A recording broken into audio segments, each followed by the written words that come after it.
मेरा अनुरोध, इस इंडस्ट्री को समझना ही होगा।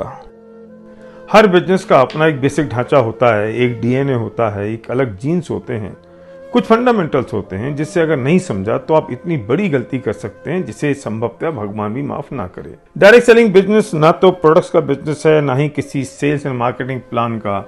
ये सिर्फ और सिर्फ लोगों का बिजनेस है। हाँ, निश्चित तौर पर प्रोडक्ट्स की क्वालिटी, प्राइसिंग, यूनिकनेस और सिलेक्शन का एप्रोप्रिएट होना, बैलेंसिंग होना, देश, जनता और जनसंख्या की स्पेंडिंग पावर के अनुरूप होना ही चाहिए, जिससे लोग एक अच्छी आमदनी कर सकें और अपने अधूरे सपनों को पूरा कर सकें। स्पष्ट है कि लोग ही धुरी हैं, केंद्र में लोग ही हैं, सेंटर पॉइंट लोग ही हैं, निर्भरता लोगों पर ही है, सब बातों से ऊपर हैं लोग, और लोग ही असली प्रोडक्ट्स हैं इस यूनिक बिजनेस के।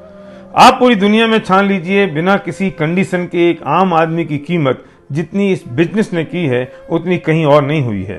एक ऑर्डिनरी व्यक्ति एक्स्ट्रा ऑर्डिनरी यही बन सकता है। किसी भी इंसान के लिए उसके सपने ही जीवन दान होता है। वे सिर्फ अपने सपनों के लिए काम करते हैं। सपनों में से ही रोमांच पैदा होता है। उनके सपने ही उनके लिए ड्राइविंग फोर्स हैं और इसी ड्राइविंग फोर्स से इस बिजनेस के प्रोडक्ट्स मूव होते हैं, किसी और कारण से नहीं। इस बात का ज्ञान बहुत अच्छी तरह से होना ही चाहिए। इससे स्पष्ट हो जाता है कि आपका फोकस कहाँ होना चाहिए। दिल में सपने लिए हमारे लोग बहुत मासूम होते हैं। कुछ कर गुजरने की तमन्ना दिल में लिए एक आकाश समान आशा लिए खड़े रहते हैं। ये किसी राजनीतिक दल की नारेबाजी करने वाली भीड़ नहीं है। जो सही डायरेक्ट सेलिंग कंपनी शुरू करते हैं उनका दिल भी लोगों पर फिदा होना चाहिए।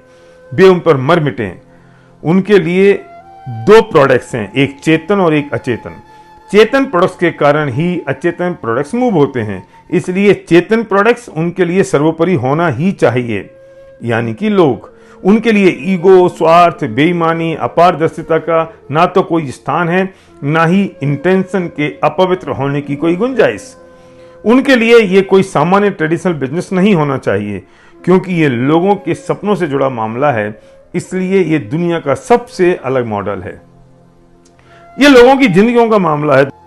वास्तव में तो आप लोगों की जिंदगियों के साथ खेल खेल रहे हैं। ये खेल बहुत आकर्षक है, श्रेष्ठ है, मंदिर जैसा पवित्र है, गंगा जल जैसा शुद्ध है, संतों के समागम जैसा है, किसी भी नेक काम से उत्कृष्ट है, नोबल पुरस्कार योग्य है। ध्यान रखना होगा, अगर आप डायरेक्ट सेलिंग बिजनेस में आ गए हैं तो आपको अपने आप में उच्चतम पवित्रता उत्पन्न करनी होगी। मन शुद्ध, वाणी शुद्ध, वचन शुद्ध रखना ही होगा। इस इंडस्ट्री का तो ये दुर्भाग्य ही है, जो करते तो सिर्फ मनी सर्कुलेशन है, फाइनेंशियल स्कीम्स हैं, और उन्हें डायरेक्ट सेलिंग का चमकीला चोगा पहना देते हैं, जिसकी चमक देखकर भोले भाले और लोभी लोग फंस जाते हैं। और न जाने कब वे कंपनियां रातों रात इस भूमंडल में दफन हो जाती हैं और वे फिर थोड़े दिन बाद एक और नया चोगा पहनकर वापस प्रकट हो जाती हैं। मैं लोगों से अपील करना चाहता हूं कि इस तरह के लोभ में फंसकर अपने भविष्य और अपने परिवार के भविष्य के साथ खिलवाड़ ना करें। दुनिया में इजी मनी जैसी कोई चीज नहीं होती दोस्त। ध्यान रखना, हर चमकीली चीज सोना नहीं होती। इनकम लीगली, इथिकली और मॉरली सही होना चाहिए, और कभी भी कोई शॉर्टकट कानूनी रूप से सही हो ही नहीं सकता। अगर बैंक 3%, 3.5% इंटरेस्ट देता है और म्यूचुअल फंड 10-12% की बात करते हैं, अगर हम वॉरेन बफेट की बात करें तो वे कहते हैं मैंने अपनी पूरी जिंदगी में 18 से 20% की इनकम इन्वेस्टमेंट से ली है, और कोई और आपके पास आता है और ये इन्वेस्टमेंट की बात करता है और कहता है महीने के 10% मिलेंगे, कोई कहता है कि महीने के 5% मिलेंगे, कोई कहता है रोज के 2% मिलेंगे, तो समझ लो क्या वो सही हो सकता है। और हम अपनी गाड़ी खून पसीने की कमाई, अपनी इज्जत, अपना सम्मान दांव पे लगा देते हैं, जिसका हश्र बुराई होता है। भारी मन से कह रहा हूं, बेहतर है आप इस पवित्र बिजनेस से दूर चले जाएं, अगर आप इसके लिए तैयार नहीं हैं तो।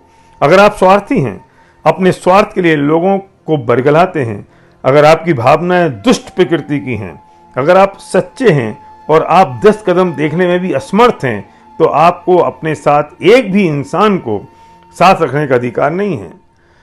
आपकी दृष्टि में एक सामान्य टॉर्च जितना भी दूर देखने की ताकत नहीं है।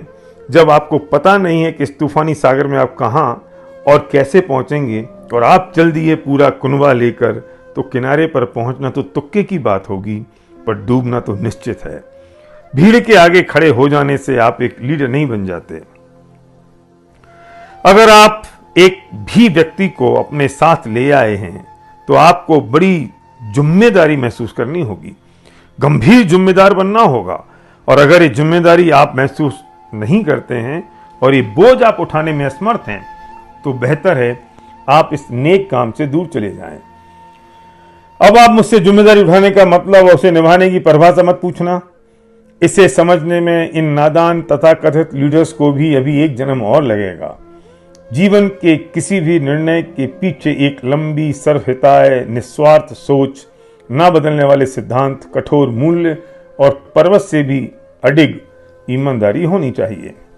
अगर आप अपने आप में आमूलचूल परिवर्तन करने को तैयार नहीं हैं, तो बेहतर है आप इससे दूरी ही बना लें। आपको निश्चित रूप से अपने आप में, अपनी सोच में, व्यवहार में परिवर्तन लाना ही होगा। योग्यता आपको सफलता दिलाती है और चरित्र आपको सफल बनाए रखता है।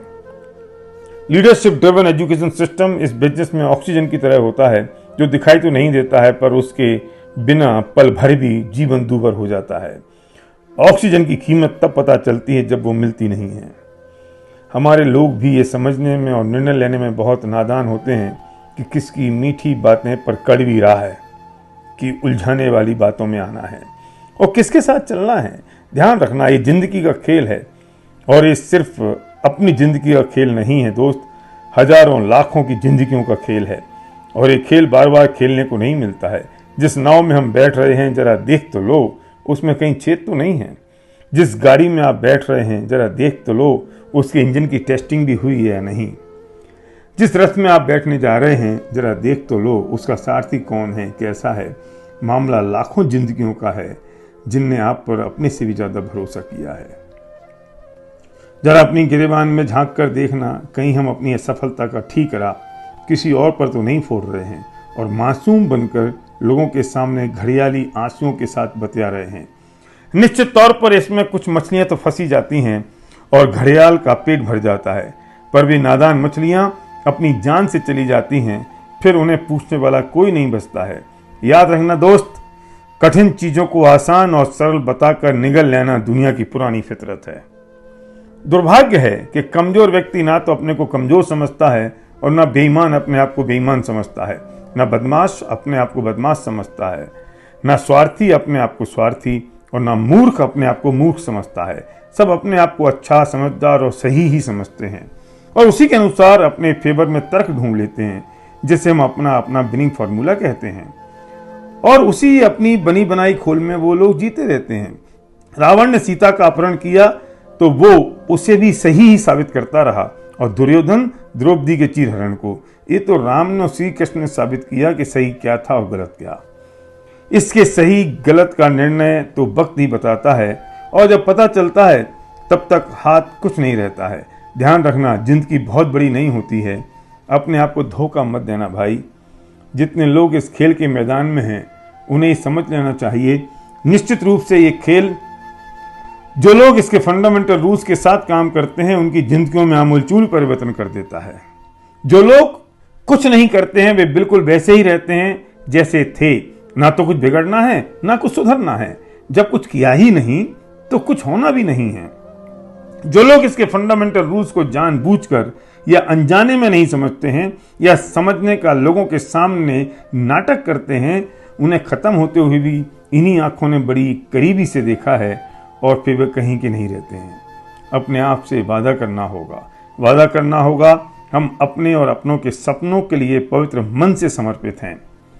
इस संबंध में मेरा आपसे अनुरोध है, कृपया मेरी इस बात की कोई समीक्षा ना करें और ना ही इसे अपने ऊपर आने वाला तीर समझें।